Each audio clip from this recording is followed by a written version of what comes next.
Captain! Enemies off the bow! Steady, men. Ready? Aim! Fire! Hello and welcome back, Haven family. I am that one guy for never of Cabbage Corp. Well guys, there's a lot of really exciting things going on in our community lately. So all of our members, we have banded together to form our server's first ever community build, the Town of Haven. So more to come on that in the near future, but for now, know that we're all working really hard to make this dream a reality. So let's jump into the video. For all our newcomers, so this is how things work. Every 2 weeks, we're going to spotlight a dino, and then we'll spotlight an item, teaching you all about its uses. And at the very end, we give out all of these things to any interested players. Everything we do is free. Alright guys, it's time to don your scuba because we're going down deep. New to the Genesis 1 map, we present the Megachelon. There's a lot to cover with this big boy, so let's jump in. So native to Genesis 1, taming these guys, it's frankly a pain in the butt. The process involves finding schools of fish and luring them back to the Megachelon. All the while, you have to protect the turtle from any dangers, including the randomly spawned saber-toothed salmon that just happens to appear every time you bring a school of fish to this guy. It's best to do this in pairs, one to defend the turtle and the other one to bring back schools of fish. Did I mention the tame bar resets to 0 if it takes damage? Yeah, this thing sucks to tame. Thankfully, we're saving you all the legwork. The Megachelon was mainly designed as a PvE dino, which is great news for our listeners. So if you take a look here at this guy's stats, this thing has incredible HP and weight, which is honestly the only stats I recommend touching in this thing. So if we go over here and put some levels in it, you can see how quickly the HP goes up in it. Same thing with the weight. It's great for that.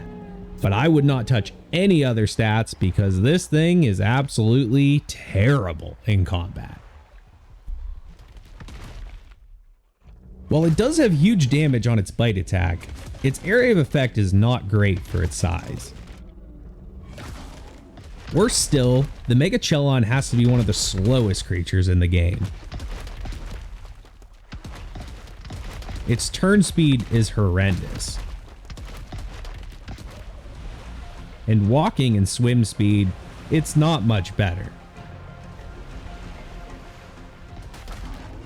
Most of the time, an enemy creature will spend all its time circling behind you while attacking, and all you can do is pivot around endlessly, never quite catching up with the creature. Despite these drawbacks, the Megachelon is still an incredibly cool tame. Primarily, it's going to serve as your mobile aquatic base. You can fit approximately a 7x5 foundation on its back. You can build up to 4 walls high. And yes, sinking foundations, it does work. But what's really kind of neat about this thing is that major structures such as your industrial forge, your fabricator, your industrial grill,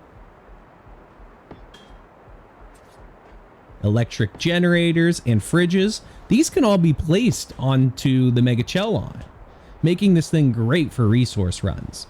One of the coolest features though has to be the air bubble on top of its shell.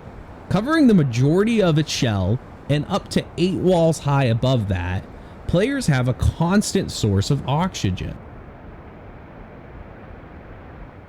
Now while I haven't gotten this to work myself on Genesis 2, Dododex and many players I've spoken to tell me that crop plots are automatically irrigated on this guy, which would make this a true home away from home type of base. Now, if irrigation is working for you, a concept that I came up with to help defend this thing was to build out walls on the side of your turtles, and then to put plant species X in some crop plots on the side of it. Now, in theory, this should work great. I tested the concept out with some mixed results. So at times, the plant species X was attacking creatures perfectly, and the idea was just great. But then there were other times where there was like these dead zones. Megalodons would come at me from weird angles and the plant species X would do nothing at all. So if you want to give it a try, definitely do try that. It should be a good idea in theory. Now, something you can do that is a little bit more solid, you're going to want to have teammates defending this creature when you're taking it out for journeys. So in particular, I'm a big fan of the Baryonyx. The Baryonyx is a good swimmer. Because it's small, its turn radius is fantastic, and it has that great spin stun attack, so it can really keep creatures off of your back. In addition, the giant whales, the Basilosaurus, those are great for defending your turtles as well because of their immunity to the Nidaria and the eel's stun attacks. So let's take a look at the Megachelon's abilities. So first up, we have right trigger on the Xbox controls, and this is its standard bite attack. In addition to this, you can swim with the normal analog controls. So you can either push left stick in or hold A and you rise up into the water. You can click right stick to descend. And these are your main controls while swimming. It does have a secondary attack. While holding left trigger, this causes a bubble attack.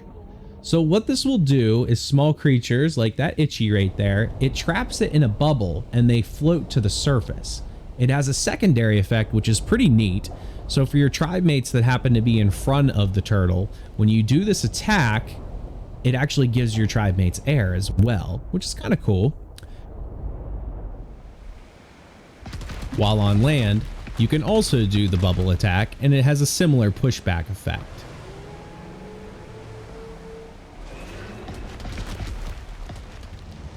Moving on to our item spotlight, we bring you the tech bow. So this is one of the coolest weapons in the entire game. If you don't have one, you need to get one from us. This thing's unlocked at level 116, and unfortunately, Wildcard recently added a patch where you need to meet the level requirement to actually use it. This is sad. In fact, I recently acquired one in a drop, completely fell in love with the weapon, only for the very next day this patch went into effect. I could no longer use it until I leveled up. Let's talk about utility. First off, this weapon is powered by elemental shards. It's the only resource that will actually make this weapon work.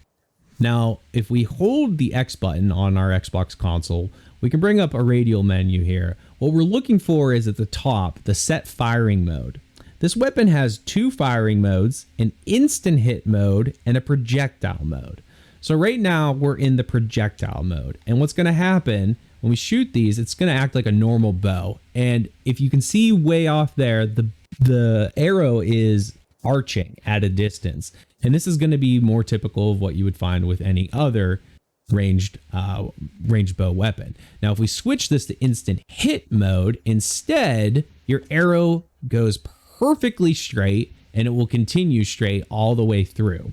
Now, why you would want to use the different modes is mainly due to a difference in PvP and PvE.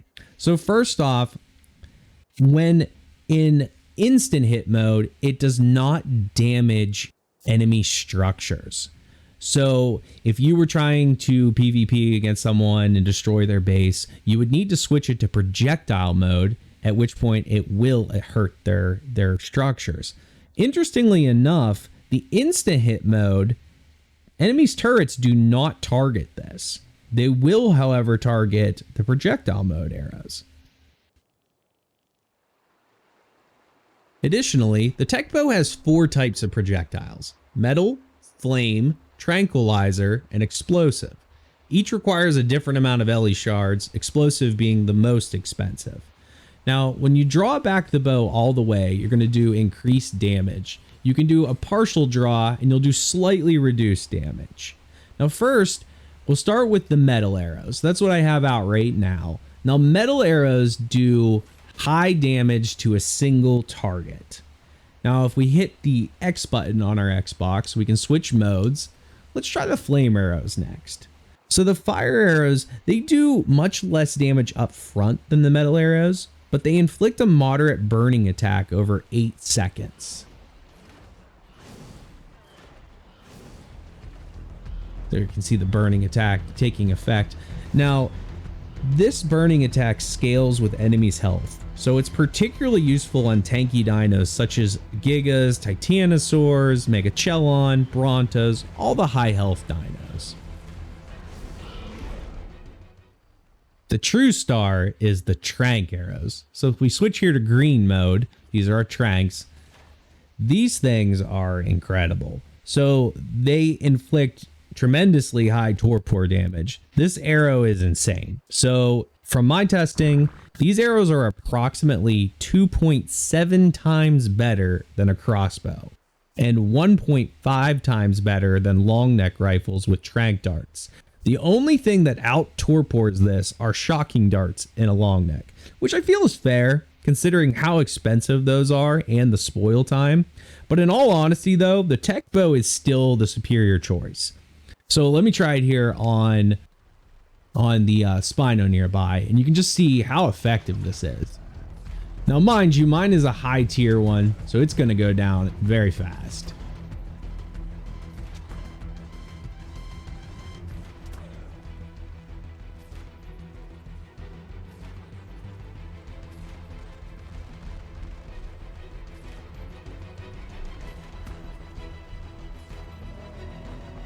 And it's down.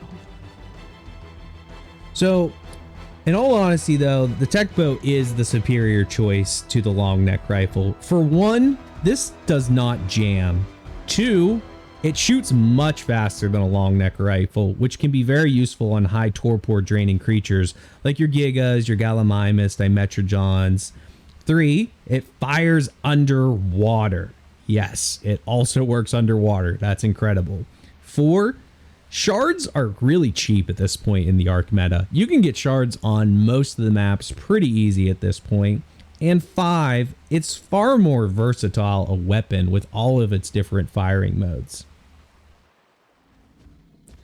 Last is the explosive arrows. Now these ones are very costly on your shards. However, they can produce the highest damage of any of the arrows. It causes both an initial hit and then explosive damage in a small area of effect from the point of impact.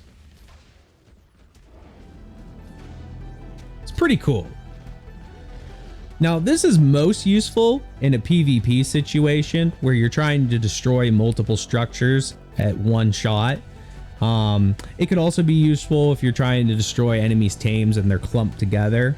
In PvE, the best use for this is probably going to be when you're underwater, you get surrounded by a bunch of aquatic creatures at once, and you just need some big damage in an AoE to get you out of danger. Another great feature of the tech bow is that it scales quite magnificently with quality. So a max ascendant tier tech bow, which is 755.3 on our servers, this does enough torpor damage to knock out a max level Bronto in 7 shots, a Rex in 12, and a Giga in just 75 shots. This thing is unfreaking believable. Thanks for sticking with us, folks. So for pickup instructions, you can find our base on Genesis Part 2. We're located at 63.8, 61.1. We're up on top of a waterfall. Come to the second floor of our building where you're going to see all of our different posters up here. So for this week, you guys can each have 1 Megachelon and 1 tech bow per player. The tech bow is a max level ascendant tech bow, and this baby really packs a punch. Lastly, we have another giveaway this week. So one lucky player is going to win a level 500 Megachelon with a custom paint job of their choice. Thanks again, everyone. Really look forward to seeing you again in 2 weeks. In the meantime, see you around Haven.